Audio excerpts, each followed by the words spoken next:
Have you ever wanted to play God? Okay, I just want to start the video like that.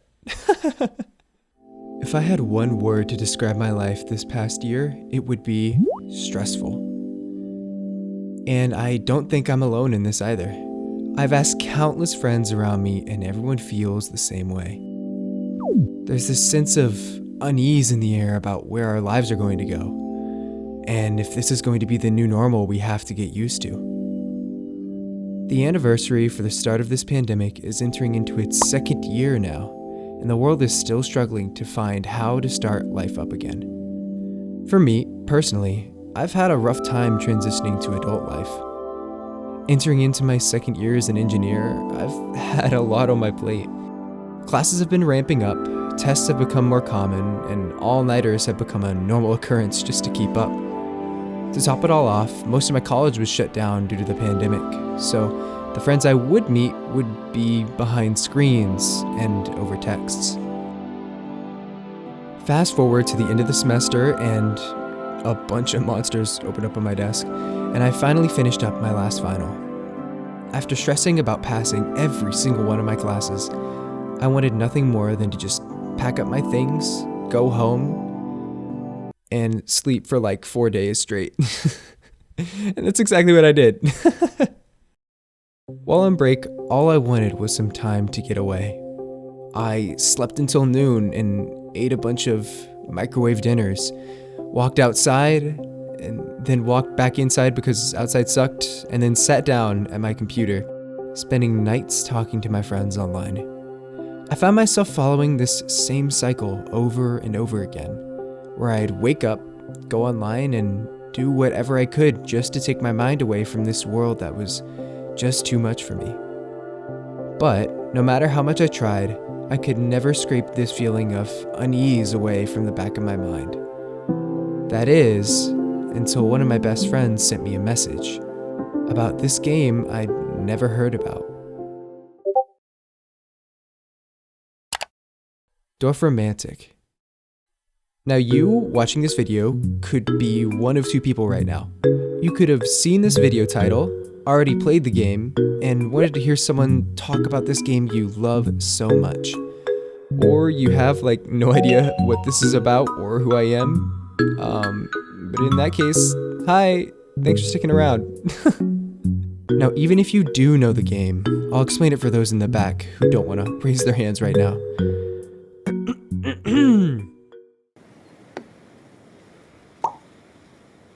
You build things.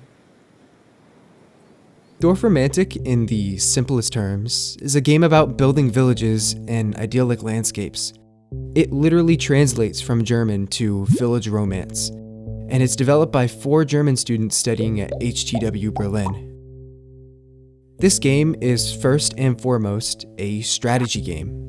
Not one of those 999 IQ looking up guides on how to win for hours at a time strategy type games, but one that'll keep you engaged.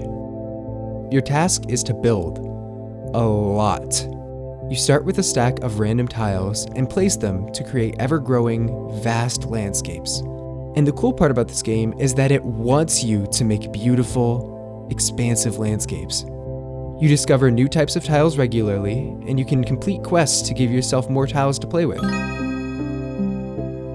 The game rewards you for making biomes match and gives you the tools to create your perfect miniature world. Now, sometimes tiles can't be placed where you want them. It is a strategy game after all, and if the tile doesn't fit the surrounding ones, the game makes you choose another place to put them.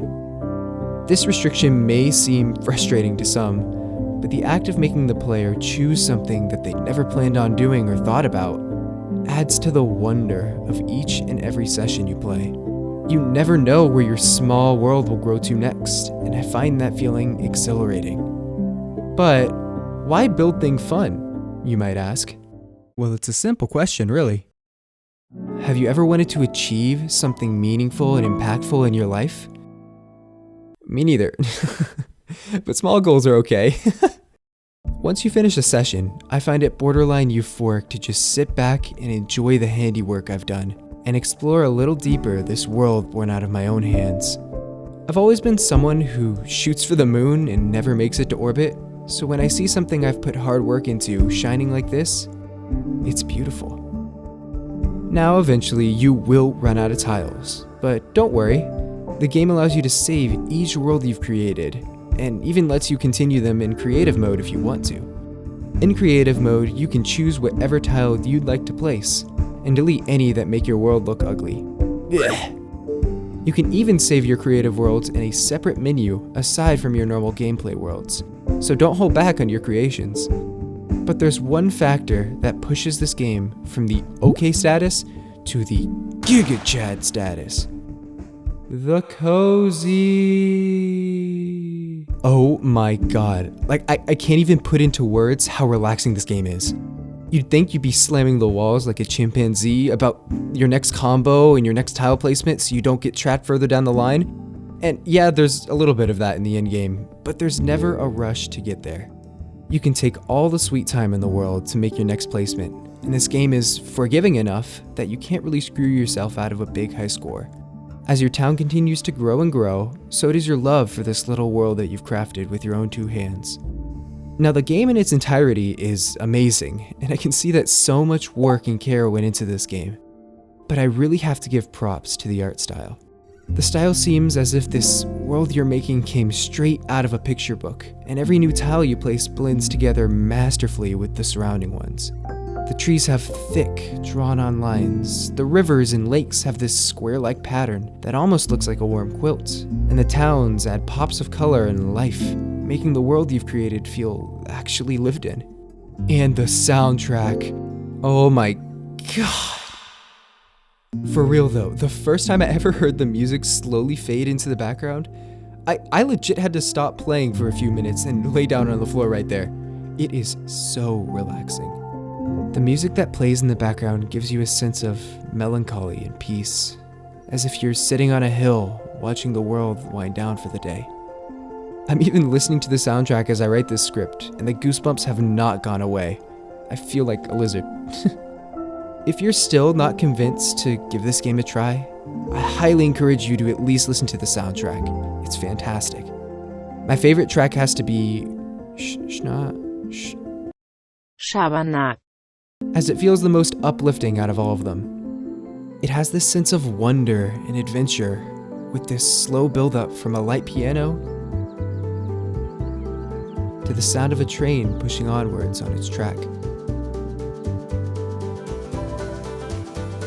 followed by a lone banjo following along, which really gives off this feeling that, yeah, you may be off to somewhere unknown, but the best thing is to sit back and watch as the scenery passes you along the way. Now, with all things said, I finally asked myself, had I finally found it? The thing to fill this growing void in my heart? Was this game going to give me the strength to carry on through this bleak and vast world that continues to grow darker every day? Well, hell no.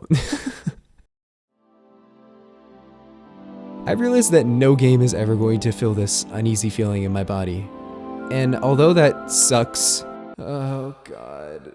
Whenever I play this game, those worries, those fears and anxieties, they fly away. I'm honestly surprised that no major content creators have talked about this game. It really deserves all the love in the world. It's won Indie Game Awards, Game Design Awards, and it's still being actively worked on today. The small community around this game has been so amazing as well, and some of the creations that people make are so mesmerizing. It's only $10 on Steam, so it's definitely worth the buy, and I guarantee it will be so worth the hours you put into the game. With me, I'm doing a lot better now. Maybe not necessarily all thanks to this game, but I remember it inspiring me to get a grip on where I want to go with my life. I know that not all my troubles will be gone by the time I stop playing for the day, but for the moment I'm there, I'm in control. I'm the author of this tiny world behind my screen. I've spent many days where I come back home, tired and stressed from every little thing that gets into my brain, and I find myself resigning to Dorf Romantik to calm myself down. I start to build my freshly made countryside, and the calming background music fades into the corners of my ears. drowning out the negative noise I carried from the day. You know, sometimes I think about the lives of the little people who live in this world and maybe what they're like. Like this house here. Who do you think lives there? Are they maybe a local farmer who struggles in the fields all day, but smiles after seeing all the hard work they've put in? Are they a lonely recluse who's grown distant to the world and hopes to find a moment of peace and quiet alone in the woods? Does this train here have deliveries to make, hoping to finish them up so they can make it back home in time for dinner with their family? Do the people in the town look up in the sky and see a man looking down at them and wonder how I live my day-to-day? Maybe I'll never know. But you know what? I think I'll keep building this little world because it needs my help to grow. And after hours of spending time in this tiny realm, I can safely say that I needed its help to grow as well.